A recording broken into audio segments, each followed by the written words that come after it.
Okay, so how does a 2,700-year-old text become one of the most important blueprints for understanding who Jesus is? Today, we're going to unpack a single prophecy from the book of Isaiah that, according to the New Testament writers, acts as a direct key to unlocking the identity of Jesus Christ. We're going to treat this almost like an intellectual puzzle. You see, for the New Testament writers, this one chapter from Isaiah wasn't just another prediction. No, it was the master clue, the key that unlocks this absolutely radical idea of God Himself showing up on earth in person. So, to solve this puzzle, we have to go all the way back to the source. Isaiah's prophecy wasn't just written out of the blue. It was this incredibly powerful message of hope, and it was delivered to the people of Israel at a time when they had lost pretty much everything.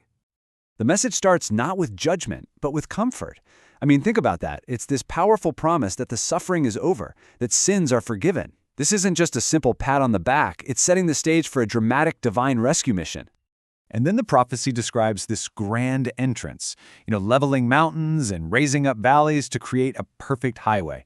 But a highway for who? The text says it's for God, but the specific name that's used in the original Hebrew, well, that is the absolute key to this entire puzzle.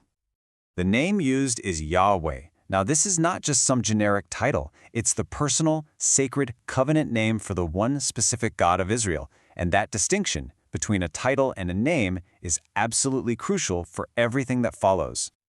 Okay, so let's hit the fast forward button. We're jumping forward several hundred years. All of a sudden, this rugged, intense figure appears out of the Judean wilderness. And this is the next major piece of our puzzle. His name is John the Baptist, and his arrival is a huge deal. I mean, it's recorded in all four Gospels.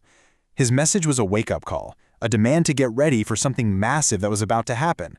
And most importantly, all four accounts connect him directly back to Isaiah's prophecy. I mean, you can't get more direct than that. When people ask him who he is, he doesn't even give his name. He just quotes Isaiah 40. He says he is the voice from that prophecy.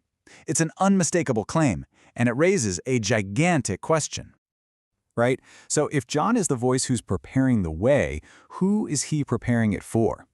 This is the exact moment where that ancient Old Testament prophecy collides with the New Testament narrative. And believe me, the implications are absolutely explosive. So now let's do exactly what the New Testament writers did. Let's connect the dots, because this is where the whole argument just clicks into place.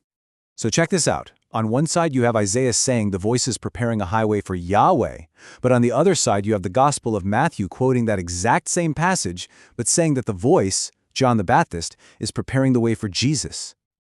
And that is the logical leap.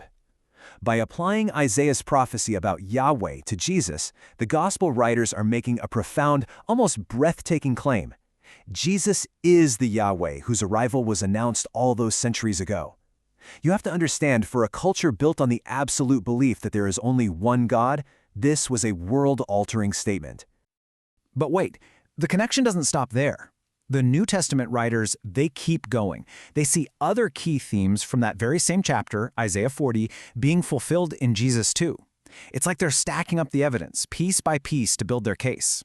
So first, Isaiah promises that the glory of Yahweh, His tangible, visible presence, will be revealed for everyone to see. And how does the Gospel of John respond to that? It says, "And we have seen His glory," talking specifically about Jesus. Then there's another one. Isaiah contrasts our fleeting, fragile lives with the eternal Word of our God. Well, what does Jesus later say? He makes a strikingly parallel claim. "Heaven and earth will pass away, but my words will by no means pass away." Okay, so let's just break down the logic here into 4 simple steps. 1. Isaiah prophesies that a voice is coming to announce Yahweh's arrival. 2. The Gospels all identified John the Baptist as that voice. 3. John's entire mission, his whole purpose, was preparing people for Jesus.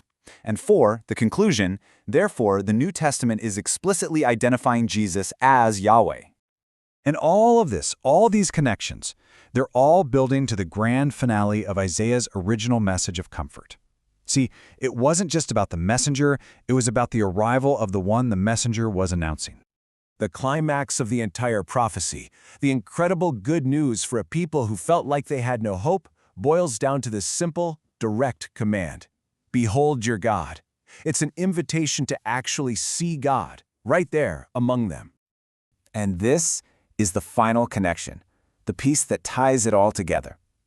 The Gospel of John claims that Jesus is the ultimate fulfillment of that command, that He is the one who makes the invisible God visible to all of humanity. You know, for the writers of the New Testament, Isaiah 40 wasn't just some dusty historical text. It was a living, breathing prophecy that defined the very core of who they believed Jesus to be. And it leaves us with a really fascinating question to think about. What happens when a promise made thousands of years ago is read not as ancient history, but as a reality unfolding right in front of your eyes?